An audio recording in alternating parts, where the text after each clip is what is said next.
Hello, welcome to our Juneteenth Roundtable on WBIR. My name is Diamond Carroll, a digital producer, and let's meet our guest that we have today. If you all could introduce yourself. Ernestine Bates Harris. And I'm Renee Kessler, Reverend Renee Kessler, President of the Black Culture Exchange Center. My name is Rashad Woods. I'm the Knoxville Director of the Renos Denos Gang Intervention Program. Daniel Brown, former councilman and former mayor. Damon Rawls, Knox County Commissioner. Well, thank you all so much for being here. I really appreciate taking the time out of your day to talk about Juneteenth. So Juneteenth, Emancipation Day, Jubilee Day, our Black Independence Day. What does this holiday mean to you personally, and why is it important to celebrate it in East Tennessee? Anyone can start. So, please, Mayor. Well, I'll start and say that it's important to me. We need to definitely recognize what we as a people have been through. So that is a day when some of us found out that we were free, although they delayed it for quite some time before that was announced. But it's very important to look back over your history and see how far you've come. Exactly, because it's not just about celebrating the freedom, but it's also about recognizing their strength and perseverance in spite of the adversity. Ms. Kessler? Sure. So even just looking at your signs and all of the great words, justice, heroes, intelligence, happy, smart, all of those things are all relevant, right? So you think, well, we're talking about freedom. We're talking about emancipation. And so I think when I hear Juneteenth, there's a pride that goes before me, because I think about the resilience of a people, right? Mm-hmm. As struggling as the history is, as difficult as it is, the thought that we stand on the shoulders of extraordinary people who prevailed against extraordinary odds is really a day to celebrate and to commemorate. So much history, and I like the way Baldwin says it. He says, if we're not afraid to look back, then nothing we're facing can frighten us. So we look back so we can look forward on a brighter future. Beautifully said. Also, when I think about Juneteenth, I don't just think about it as one group's a day for one group. This is not just Black history. This is American history. Everybody's struggle relates to everybody else that's a part of this country. So, I mean, not only is it history for African American people here in East Tennessee, it would be history for the entire United States, because the institution of slavery it shaped the United States as a whole. Yeah, of course. When I look back on the struggles that African Americans went through, it is a great day to celebrate.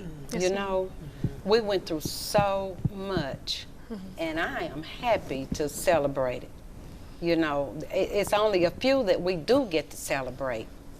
And, you know, this is one, and it took forever for us to know about it, you know, so why not, you know? It makes me feel proud. You know, I want the younger people to really get more involved, you know, because it seems like unless you tell them, they don't know anything about the struggles. You know, I was told, because it was way before my time, but even in my time, we have gone through struggles and still do have struggles. Exactly. So it means a lot to me. Yeah, for me, it's important because people think that Black people's history was just slavery, right? And I think it's important to always look back and see who came before you, and to know their stories, and to celebrate those stories and learn about all those people that came before us. And so while slavery is a tough thing, and to be emancipated, I don't actually like that Emancipation Day, because you can't free a people that are put on this earth by God, right? So, but we still need to celebrate those people who went through that struggle. Beautifully said. So in your opinions, how is the understanding and recognition of Juneteenth evolved in Knoxville in East Tennessee?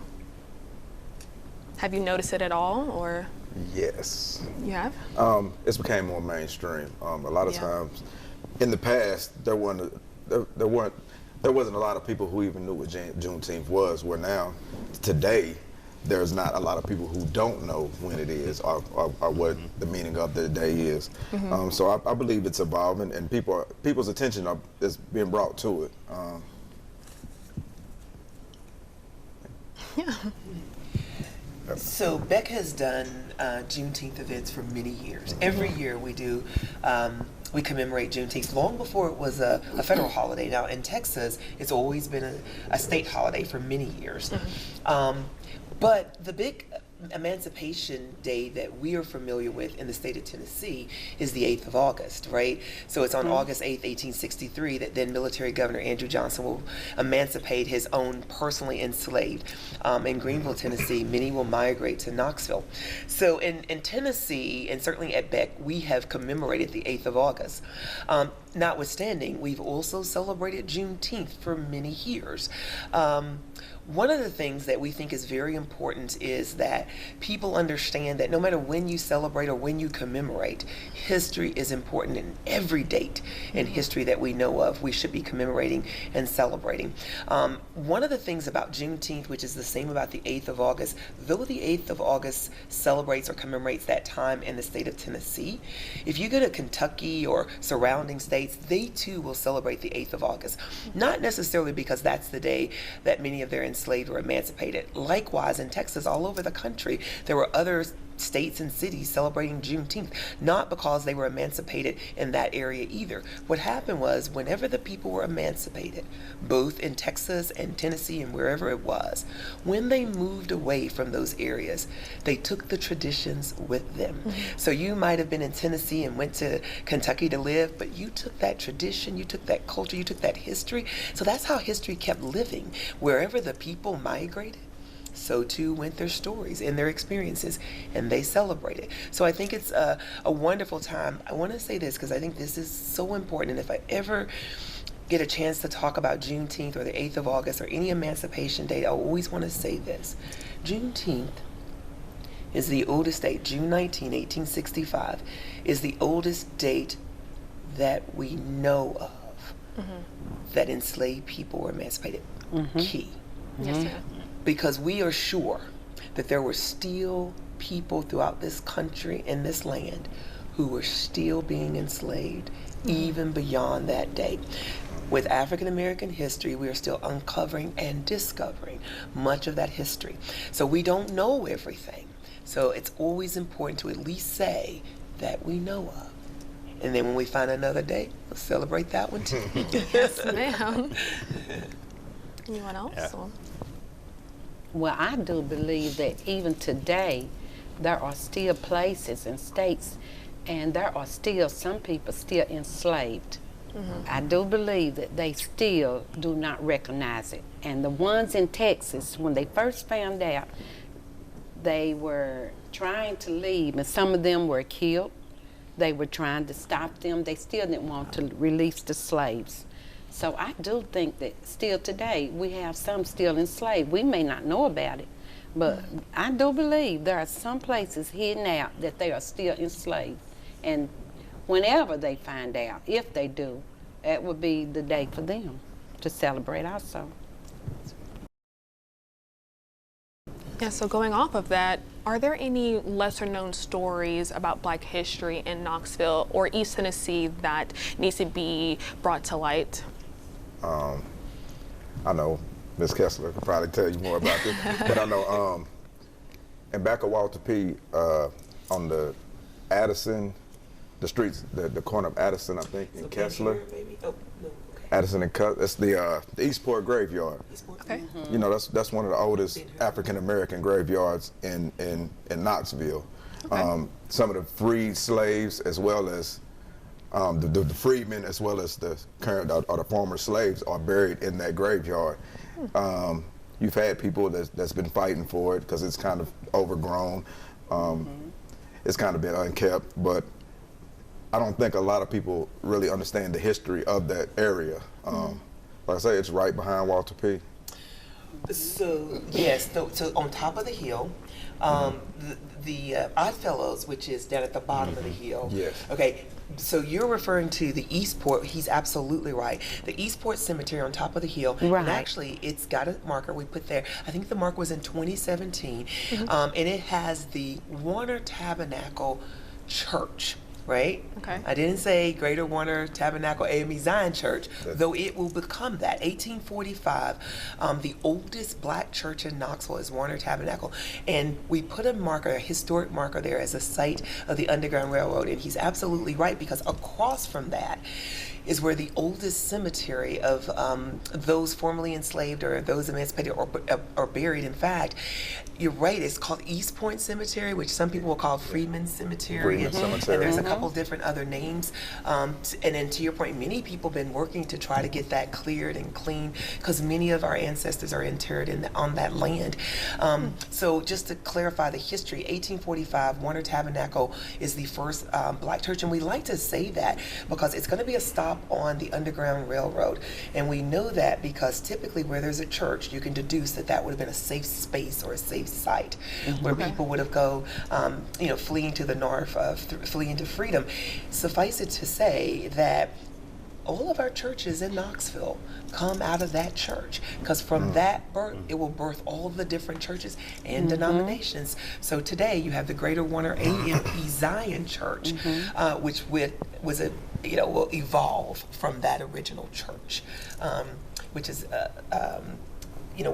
is the oldest church in Knoxville. So in terms of our history, he really did a great job, because so many of our ancestors that we don't know, we can find so much history in the cemeteries, in their gravestones, and in their burials. So at that, we do have the records of those burial grounds, Yes. even the ones that you can't see, as many of them that we have death records on. We have those. Oh, that's incredible. I don't believe I've ever heard about that. I definitely have to look that up after this roundtable. The marker, I know. if I may say, Go ahead. the Yeah. marker is located on Fuller Street. Okay. And not Yes. taking all the credit at all, but I'm a member of the AME Zion Church. And it was me who suggested at the annual conference that we put a marker there, because, as Renee just said, it was the original location of the very first African-American church in this city. It's named after Bishop Andrew Jackson Warner, who was a great preacher and brought in a lot of people. I studied closely the history of it, and I remember when the church was there. I used to go up there. It changed its name later. It moved from Fuller Street to Speedway Circle. Around 1967, the word greater was added to the church. Yes, under Reverend James Brown. He is the man, he was the pastor of that church at that time. So that church, where it's located, and the markers there, that street, Fuller Street, is sort of a side street. My father pastored Warner Tabernacle. Wow. He had made a suggestion to the bishop in the 40s to move the church where it would be more accessible to the people. If you just ride up there, as you said, it's right across from Walter P, or what used to be Walter P, but a little background on that marker, and the marker's there. You And go let up there me and watch be it clear, anytime.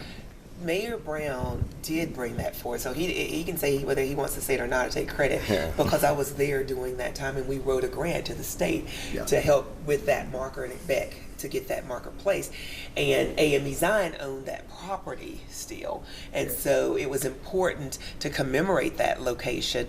And I remember the work that Mayor Brown did to make sure, because it's not very easy to get a historical marker placed anywhere, but he worked really hard to get that place there. And I remember the day that we unveiled that marker. It was a pretty special day. So for our community and people to live here to understand that they're literally standing on ground that's holy ground, right? Yeah. Our ancestors came through. It's so important. That's how we found out.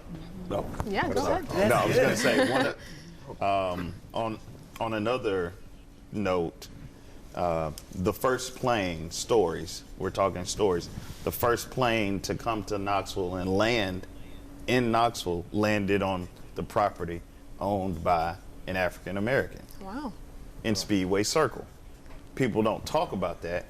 That plane landed on Cass Walker's land. If you go to, and he was the first black millionaire in this city. That's right. That's right. I mean, obviously, Cal Johnson. Did I say Cass Walker was the girl man. Cal Johnson. Johnson. Cal Johnson. Yeah. So, and that was right in Speedway Circle. Wow. So, like, in Speedway Circle was a horse racing area. Right. He had saloons. He had businesses. I mean, we don't talk about this man, and he's buried right there in Oddfellows Cemetery. Oddfellows. Yeah. There's a So- lot. Yeah. And then there's a lot of stories, like really just around that area, because you also can go to the park right there, the Walter Hardy Park. That's one of the spaces that's historical also. I think that's a commemoration. That's a commemoration to all of the black doctors, if I'm not mistaken, from 18 something. So yeah, I'd Dr. have to- Harder, Walter Harder, actually Walter Hardy. Actually, he and his father, that's Father, right, yeah. were both physicians there in that space, which was previously in Urban Renewal on Vine Street, 804 East Vine Avenue.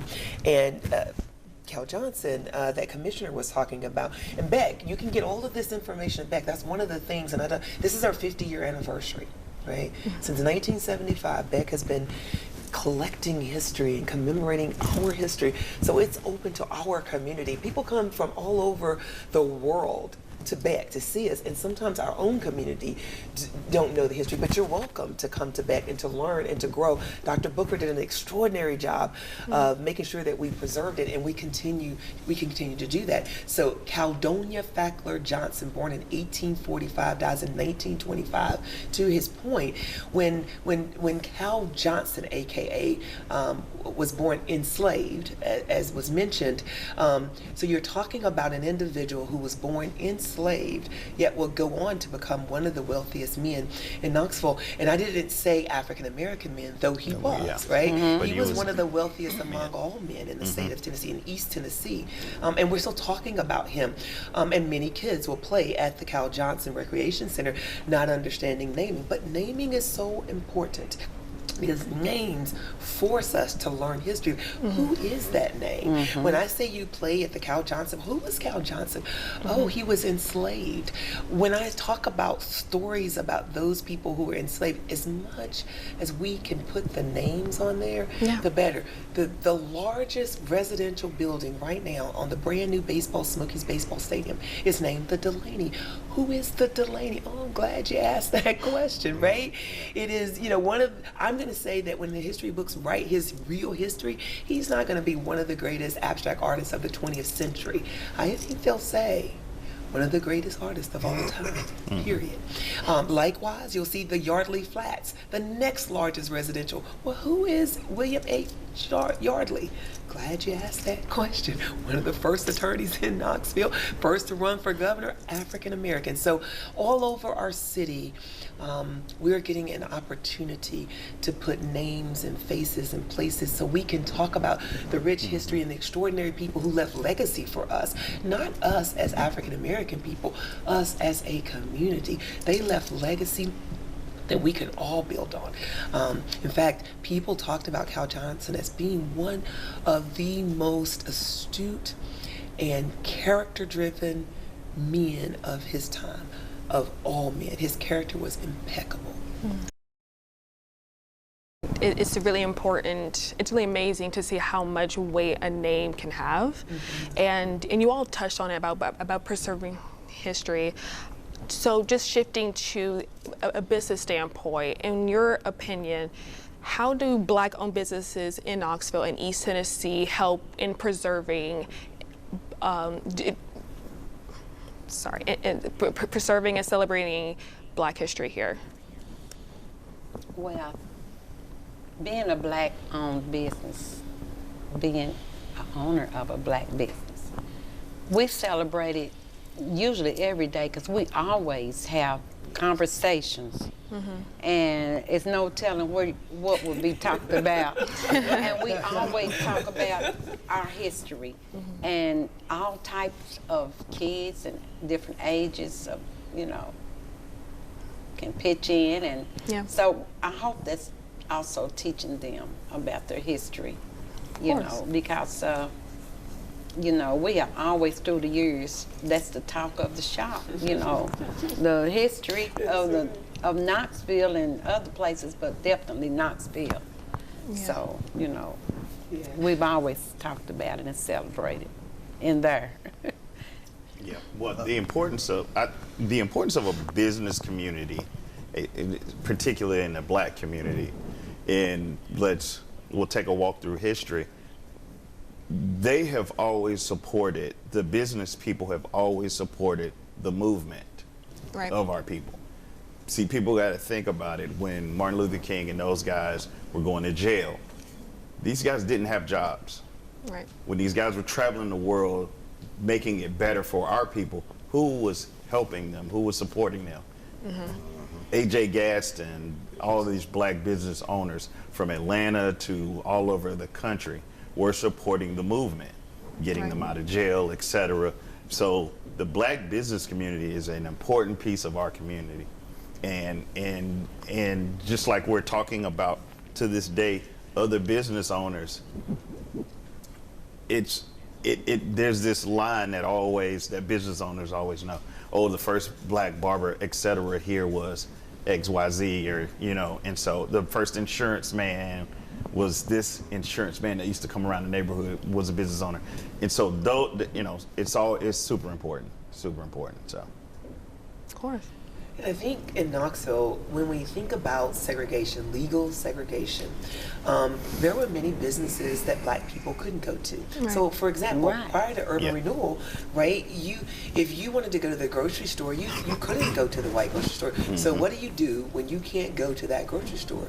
You make your own, grocery store, right? What do you do when you can't go to their beauty shop or their barber shop? You create your own. And many times, using what you have, right, we know that Black businesses have always started from somewhere. So if I needed to I take that home and retrofit that home. So the front of the house may be the bedrooms, and the living room and the kitchen, and the back of the house might be the barbershop or the beauty salon, and you come in through the back door.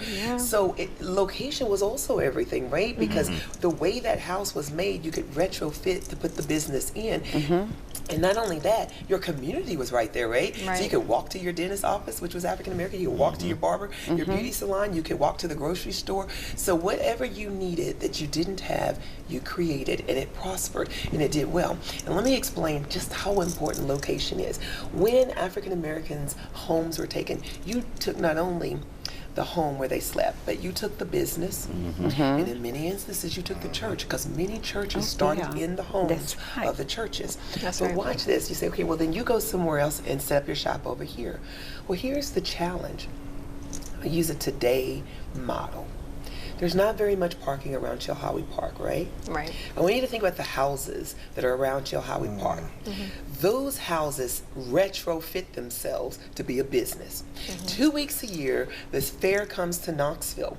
Right. They can park those cars in the yard in such a way, 1 million cars can fit in one park. And they can make enough money during that 2 weeks. That's a whole year worth of a part-time job in 2 weeks. That's right. So because of where the house is located. So when we took the houses in urban renewal, we took so much more. We took the potential for income. Of course, we know it's generational wealth, but we also took the opportunity to continue to generate revenue based on how that house was made and where it was situated and located. So if I pick up and go somewhere else, I can't have parked cars for Chilhowie Park anywhere except for where I live. So that's one example today of how it's always been, where you've been very resourceful with how you use what you have. And when we talk about the oldest Black business in Knoxville, and really this business is among the oldest of all businesses in East Tennessee. When we talk about Jernigan & Son Mortuary, that's going to open long before the turn of the century. And so we're talking about a business that's still going after all of these years. And they weren't, a lot of people say, well, Jernigan & Son was a mortuary. So, okay, I can see that still happening after all these years. But let's be clear. There were many African-American owned undertakers, is what they would have called them, prior to urban renewal, and they were not able to survive. So the idea that we celebrate the resilience of businesses and how people have been able to hold on and continue to have an audience. And really, I think when we're talking about the shops and things like that, it's a culture. Right? When you go in the beauty shop or the barber shop, you want to know what's happening in the community. Yes. You want to know what the street committee is saying. You want to know the grapevine. It's a source of information, but it's also an experience. There's something about Black history, and then there's a Black experience, and I can't really articulate that. You just got to experience it, right? We say that at BEC. You can come and hear about history and talk about history, or you can come and experience it, and it's a different flavor. Oh, I agree. Go ahead. And my dad had a barbershop before. He had told us that he was on the other side of the street, and when they started to build cottage homes, that's how old his shop was. He had to move across the street. So with my dad and my family had been in business combined over 100 years, really, you know, if you think about it. And all of us Still going. generational. And that's so important, because that's what generational wealth looks like. It's passing it down one after the other. And that's what is really unique about African American businesses. It, to others, may just be a little small business. To us, it is a generation of pride that we take in carrying in that legacy and carrying in that name forward for generations to come. And it gives everybody a sense of employment. You know, if you want to work, if you want to take up the trade, you don't have to, but at least you're still, you know, in the family, and you've got something to fall back on, even if that's not what you really want to do. And you always do community, right? Yes, it's not you're even just dealing about with your business, you're but you care dealing with about community. Your Oh yes, And that's oh kind of, yes. Go ahead. You go ahead. and that's kind of like when you think about Juneteenth, that's the whole, that's what it's all about. It's about freedom. Yeah. So to have a Black business and to be able to, like, it's to be free from chattel slavery, to be able to make make revenue off of what you do, you know, to be free to do what you want, you know. That's what those Black businesses are showing. So even though they may not directly hang a flag up in the window or you know, hang a banner up, just by them being in existence shows that the spirit of Juneteenth is alive, you know. Well, that kind of made me cry a little bit. Your original question was about how can Black businesses promote Black history. Yes. And he just mentioned about posters and things on the wall, but when you go in a stand-up business, brick and mortar business, if they have something up there, somebody's going to look at it, even if it's a small child, and they say, who is that person? What did they do? What was that about? Now let me give you a quote. Of all of our studies, history rewards us best. That comes from El Hajj Malik El Shabazz, better known as Malcolm X. And he's going to celebrate his birthday May 19th. Now we don't give a lot of credits to it as we do to Martin Luther King, but Malcolm X is one of the most dynamic and important persons if you want to study about the history of Black people in America. Yes, sir. So we need to get into that a little more. One other quick thing. When you mentioned the park, Hardy Park, where he just mentioned about the doctors, my family lived there before urban renewal. My grandparents bought a house there in 1932. That is my front yard and my backyard, where I grew up, right across the street from Tabernacle Baptist Church. I watched it get built when I was about 9 years old. It was fascinating to watch this church just rise up from a vacant lot. So that was part of the downside of urban renewal, because we had to sell and move, tore all the houses down. You still don't have anything there now except for that park. And for years there was nothing. So those houses were not dilapidated. They were just regular working class houses. that somebody made a decision, let's tear it all down. So that was a great mistake and a bad thing for the black community in Knoxville. I'm gonna stop right there. And one more thing. Yes, ma'am. And Mrs. Beck, I lived where my backyard ran straight into Mrs. Beck's home. And she The one on always, Dandridge now? the one, yes, the one behind Brendo. Over there. which was taken during the renewal. Yes, That's right, because that was yes. the original. And we mansion, would see yeah. Mrs. Beck walk out. We Yeah. saw her many days, and is this children the one lived where there. the porch went all the way around, it wrapped around? Yeah. She lived right up off Brendo, Yes, and you could ma'am. go through my backyard and right through the alley, and there where the kids would be out there, and she would be outside, and we would see her, you know, a lot of times. She's saying Miss Ethel Beck, who Ethel the Beck. Culture Exchange Center is named in honor of James Right, and Ethel Beck. right. Absolutely. And that house that she's speaking of is going to be taken during urban renewal. And the current house that we house the Beck Culture Exchange is the last house, but they only were there for a very short while because she'll die shortly after that. He'll die first, and then Right. But they were there. Right. For the When she went to that house, moved in that house. There's Yes. still some beautiful houses on Brandon right And now. all of those were Yes. taken. Beautiful house. Yes. Wow. So, and I think like Mayor Brown said, it took the good, the bad, and everything else, right? So Yes, it wasn't just about blight, which is what the HUD, Housing and Urban Development law, was after, you know, blight and substandard and slums. You know, there were great, beautiful homes and family communities, yeah. churches, businesses that were taken. So what we are hoping to do with the Beck Cultural Corridor is put markers and put monuments, more of those, in those spaces and places where history took place. Because I think there's something very special about going to the place where something existed and seeing where it was. That's how we keep history alive. So for example, if you go to the Central Avenue at the bottom of Summit Hill, today we have a doggy park. Let's just use that for example.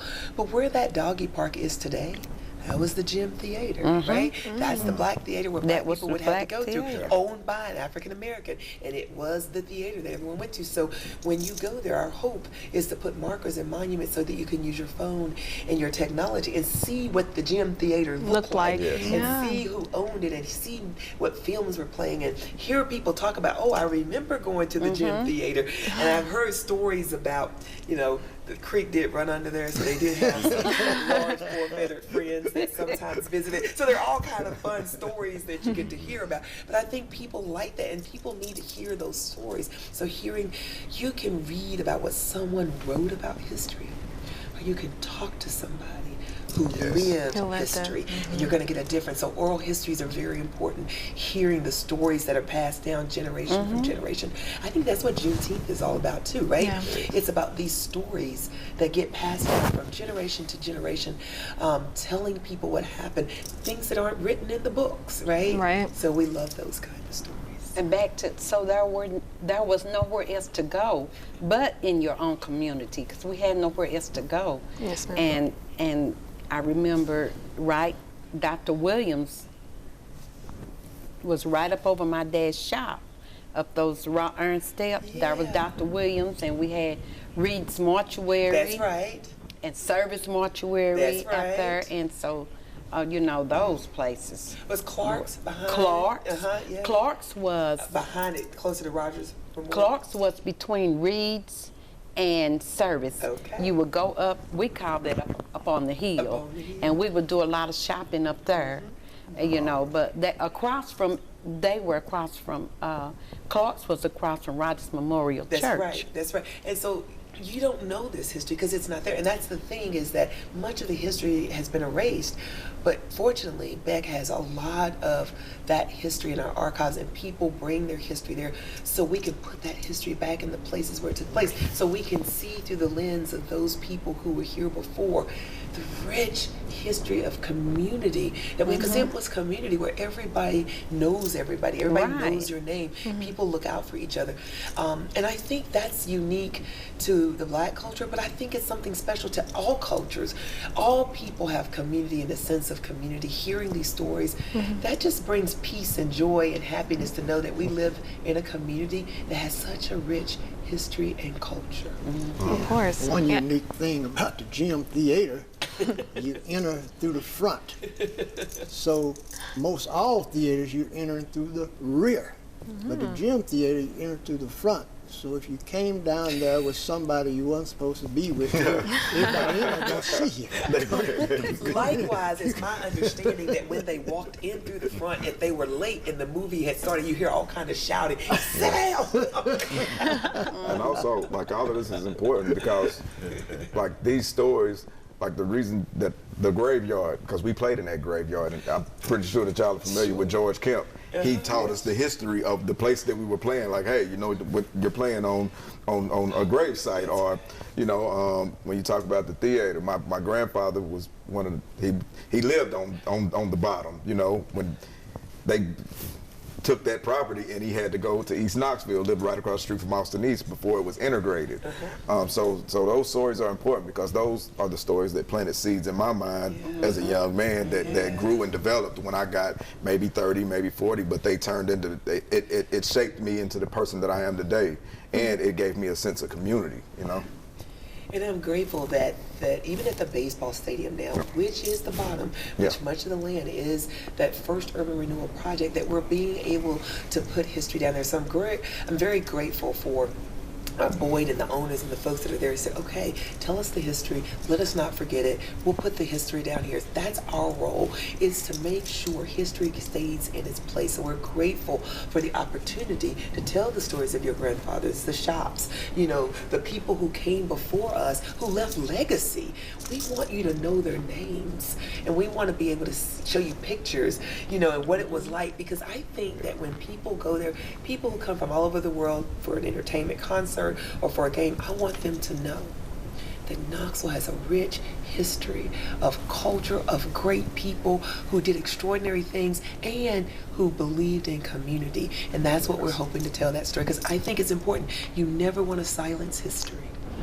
And right there across from Vine Middle, between Vine Middle, there was a very known man, Mr. Lindsay's Mr. Lindsay's confectionery. And he had this famous hot dog. And he moved from there. He moved out. They've torn down now, right next to Jointic and across. That's what I was gonna say, and that right connected with his store is where our first shop was.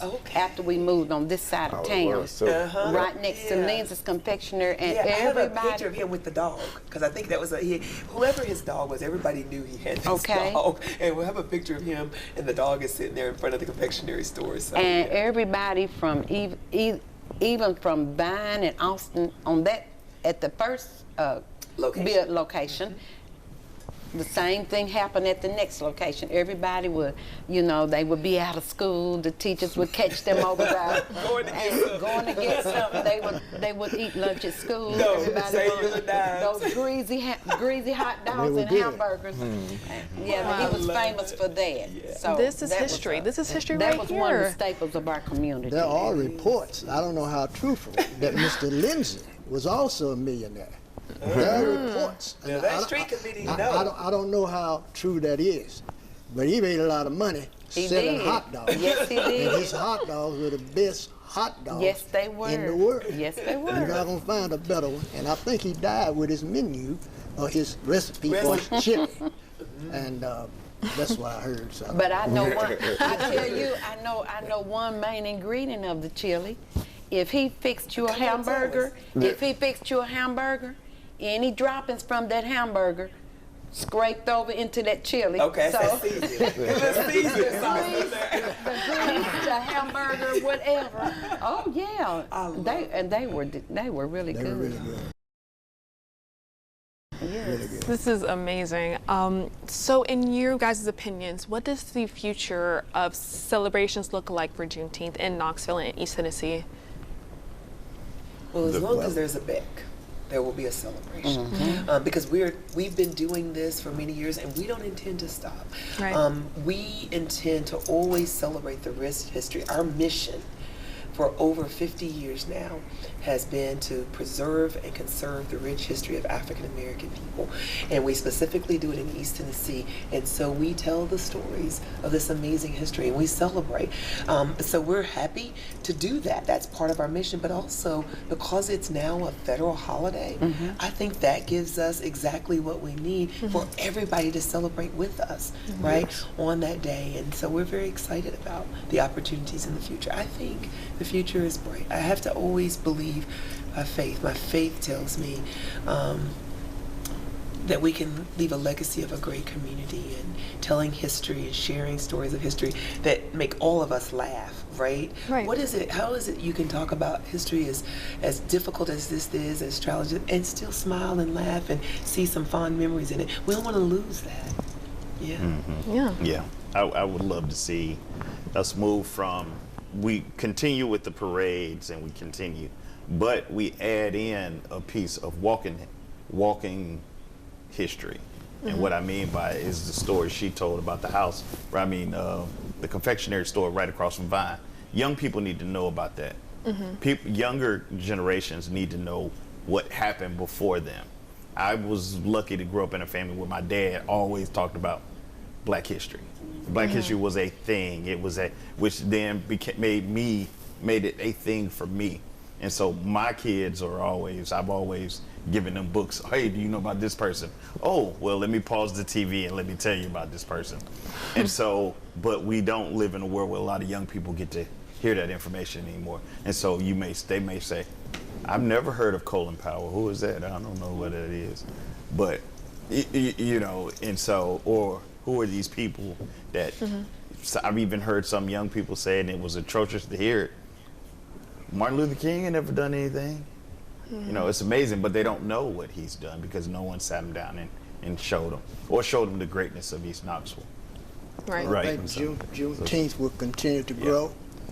Here in Knoxville, we celebrate Emancipation Day, January 1.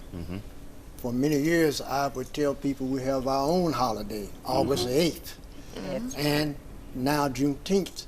So those are 3 holidays that we celebrate, all basically about the same thing, and it's the freedom of our people who were enslaved for 200 or 300 years, from 1619 till 1863, and the signing of the Emancipation Proclamation.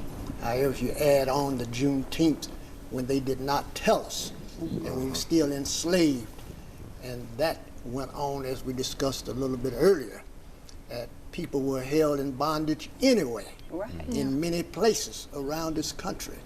So anytime we can reflect upon where we have been as a people and then look at where we are now, it helps us as we look at the future and what we're going to deal with in the future. I just want to say that hopefully one day, as Juneteenth evolves, it's not just looked at as a day for just us. Again, this is not African American history. This is not just a certain group of people's history. This is the history of this country. And it's a day that should be celebrated as a whole by this country. At some point in time, we have to realize that our struggles and our suffrage is more interrelated than we may think. So like I say, hopefully, and at some point in time, it's not just something that we just see as a special day, that the entire country sees it as a special day, because that day not only changed the lives of Black people, it changed the lives of everybody in this country. Yeah, and I think that one of the things that's so great about all of this history that we're talking about, even when we talked about the barbershop, I remember Geraldine Taylor telling me about her dad's shop who was a barber, Mr. Jackson. And every time, and in fact, Zimbabwe told me this, he said I could never go in his shop and get my hair cut without him giving me a book to read, right? So there was an onus where people care about each other. And I think what Juneteenth can teach us is how we begin to care about one another again. Because remember, on that day in Galveston, Texas, when they came in, it's very important to remember there were African American troops who came in. The colored troops came in. Can you imagine being enslaved? And freedom comes, but it did just come for white people. They, for the first time, saw black people with guns in their hands coming to emancipate themselves. Now, in Knoxville, it's the first United States colored heavy artillery that will be mustered here in 1863. Suffice it to say, in Galveston, Texas, when they went there, it was an amazing day because the visual of seeing your people come to rescue your people was an amazing thing. But moreover, they say right after that, they began to have commemorations, celebrations, and they had these kind of talks and discussions about how do we move forward now? Where do we go from here? How do we get better? So I believe that's what Juneteenth teaches us now and into the future. As a community, as you were saying, how do we go forward? How do we get better? How do we create that beloved community where everybody belongs, where everybody has a part to play? This is what I always like to say, so that we can leave the world better than we found it. That's our responsibility, is that we leave it better than we found it. And I think Juneteenth is a great time and holiday and celebration to reaffirm that. And back in 1865, well, when Galveston, Texas did find out, it had been known at least 2.5 years. And they were the first. But what I don't really like is that they've mixed Martin Luther King Day with Juneteenth. I feel like Martin Luther King deserved that one day of his own. I just do. I just think we don't have that many. And we have 1 month, which is the shortest month of the year, which is February. For us to have we have more history. You can't tell all the history in 1 month. So we have Martin Luther King, we have Black History Month of February, and then we have Juneteenth, we have 8th of August. And you know, I just feel like Martin Luther King need that. We used to have a Martin Luther King Day parade. I just think he alone need that celebration alone. And then, because we don't, like I said, we don't have that many. We need each one of them celebrated when they should be celebrated. You know, bring on all the parades. Don't put them together. We need, you know, we don't have but 3 special days or. And so, I would just think that is really one of the things that Beck wants to be 365 days, unless it's leap year, and then we'll do it 366. That every day something extraordinary happens in history that we can celebrate. All of us can celebrate, and that's our intent. We're being very intentional, as I said, about the Beck Culture Corridor, which is putting history back in the places and spaces where it took place. You can do the walking tours, driving tours, hear and see in the places and spaces where history took place. Hear voices of people talking about what that history was like. I think we have a golden opportunity in the future to make Knoxville a true beloved community where when people come here, they get to celebrate the rich history that's here, they get to learn about the rich history, and they get to find themselves in history, because I think we've already said it, we're all connected. In some way, we are all connected. And every time I go in the archives or I go look in the files, I see the connection pieces, and that's irrespective of color. We have our connections. We don't know, I keep saying to the children, why is it that we have to keep doing African American history? And then we do American history or white history. And I say, It's all history. because the reality of it is, until we can tell the full truth, then we have to keep doing this segmented.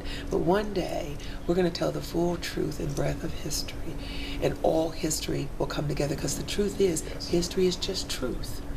And truth is what sets us free, because when we know better, we can do better. So when we get to that day where we have the full breadth of all of our history together, oh, what a day. We won't have to have Black history. We won't have to have African American history. We won't have to have white history. In fact, I tell people this all the time, students too. If you come to Beck and I talk to you about African American history, but I never mention white people, check me. Because our history is filled with other folks that are in that history. Likewise, if you go to an American history class and all you hear, and I think someone said this earlier, is about enslavement of Black people, and there weren't any other great, then we didn't tell you the whole truth. And so that's what we're out to do, is to be able to tell the truth about all people. Likewise, right, you got an African American school, predominantly African American, since 1879, excuse me, and that school has been there since 1875. Austin High School, Austin East High School, named after one, Miss Emily Austin, a white woman, extraordinary woman from Philadelphia, Pennsylvania, one of the first teachers to come into this city to teach white women, to teach Black children education, and then go back to Philadelphia, Pennsylvania, raise the money, $6,500, come back in 1879, open the first school, high school for Black children, Austin High School, after a white woman, Emily Austin. See, our history is all included with all of us, and that's what we want to tell, is the full breadth of history, and it's a beautiful story. Yeah, well, and that concludes our Juneteenth Roundtable. Thank you guys so much for coming and sharing your stories and the importance of Juneteenth and how it should be celebrated. And thank you all for watching. We will be right back.